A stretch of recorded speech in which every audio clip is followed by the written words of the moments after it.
In 1347, during Mongol forces siege of Kaffa city, known Crimea now, the Mongol commander Khan Janibek noticed some strange symptoms appeared on his soldiers that had never been seen before. Large boils like eggs and apples seized on the soldiers' bodies led to death. With enormous ego, he was neither terrified nor scared of what he saw as a result of being the heir of Khan Genghis. Khan Janibek ordered that the corpses to be covered, then put them on catapults to be hurled over Kaffa's walls. That horrific act spread the disease among city's inhabitants, making merchants to flee, sneaking onto 12 ships bound for Italy across the Black Sea. The 12 ships from the Black Sea docked at the Sicilian port of Messina. People who work in the harbor gathered on docks and met with a horrifying surprise.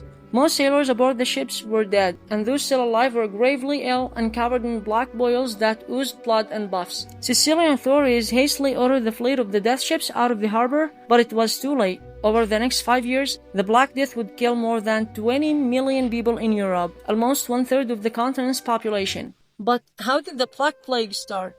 Even before the death ships pulled into port of Messina, many Europeans had heard rumors about a great pestilence that was carving a deadly path across the trade routes of the Near and Far East. Indeed, in the early 1340s, the disease had struck China, India, Persia, Syria, and Egypt. The plague is thought to have originated in Asia over 2,000 years ago and was likely spread by trading ships. Though recent research has indicated the pathogen responsible for the Black Death may have existed in Europe as early as 3000 BC. The Europeans were scarcely equipped for the horrible reality of the Black Death. The Italian poet Giovanni Boccaccio wrote, "At the beginning of the malady, certain swellings either in the groin or under the armpits, waxed to the bigness of common apple, others to the size of an egg, some more and some less, and these the vulgar name plague boils." Blood and pus seeped out of these strange swellings, which were followed by a host of other unpleasant symptoms, such as fever, chills, vomiting, diarrhea, terrible aches and pains, and then, in short order, death. The bubonic plague attacks the lymphatic system, causing swelling in the lymph nodes. If untreated, the infection can spread to the blood or lungs. The spread of the Black Death was terrifyingly, indiscriminately contagious.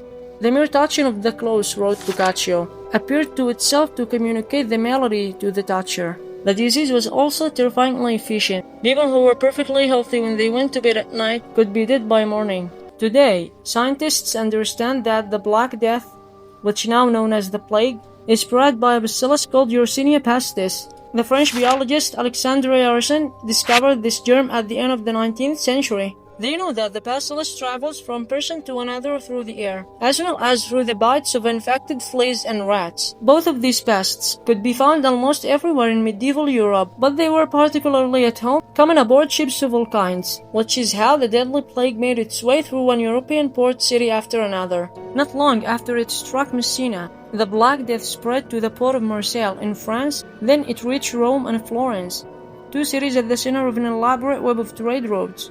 And by the middle of the 1348, the Black Death had struck Paris, Bordeaux, Lyon, and London. This grim sequence of events is terrifying, but at least now is comprehensible. However, in the middle of the 14th century, there seemed to be no rational explanation for it. At that time, no one knew exactly how the Black Death was transmitted from one patient to another, and no one knew how to prevent or treat it. For example, according to one doctor, instantaneous death occurs when the aerial spirit escaping from the eyes of the sick man strikes the healthy person standing near and looking at the sick. Physicians relied on crude and unsophisticated techniques such as bloodletting and boil lancing. These practices were dangerous as well as unsanitary and superstitious practices, such as burning aromatic herbs and bathing in rose water or vinegar. Meanwhile, in a panic, healthy people did all they could to avoid the sick. Doctors refused to see patients. Priests refused to administer last rites. And shopkeepers closed their stores. Many people fled the cities for the countryside, but even so, they couldn't escape the disease. It affected cows, sheep, goats, pigs, and chicken, as well as people. In fact, so many sheep died that one of the consequences of the Black Death was a European wool shortage. Also, many people were desperate to save themselves, even abandoned their sick and dying loved ones. Boccaccio wrote about that. Each thought to secure immunity for himself.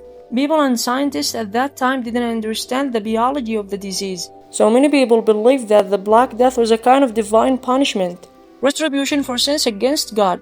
such as greed, blasphemy, heresy, fornication, and worldliness. By this logic, the only way to overcome the plague was to win God's forgiveness. Some people believe that the way to do this was to purge their communities of heretics and other troublemakers. So, for example, many thousands of people were massacred in 1348 and 1349. Some people coped with the terror and uncertainty of the Black Death epidemic by lashing out at their neighbors. Also, some upper-classmen joined processions of flagellants that traveled from town to town and engaged in public displays of penance and punishment, and they would beat themselves and one another with heavy leather straps studded with sharp pieces of metal while the townspeople locked down. For 33 days, the flagellants repeated this ritual 3 times a day. Then they would move on to the next town and begin the process over again. Though the flagellant movement did provide some comfort to people who felt powerless in the face of inexplicable tragedy, it soon began to worry the Pope, whose authority the flagellants had begun to usurp. In the face of this papal resistance, so the movement disintegrated.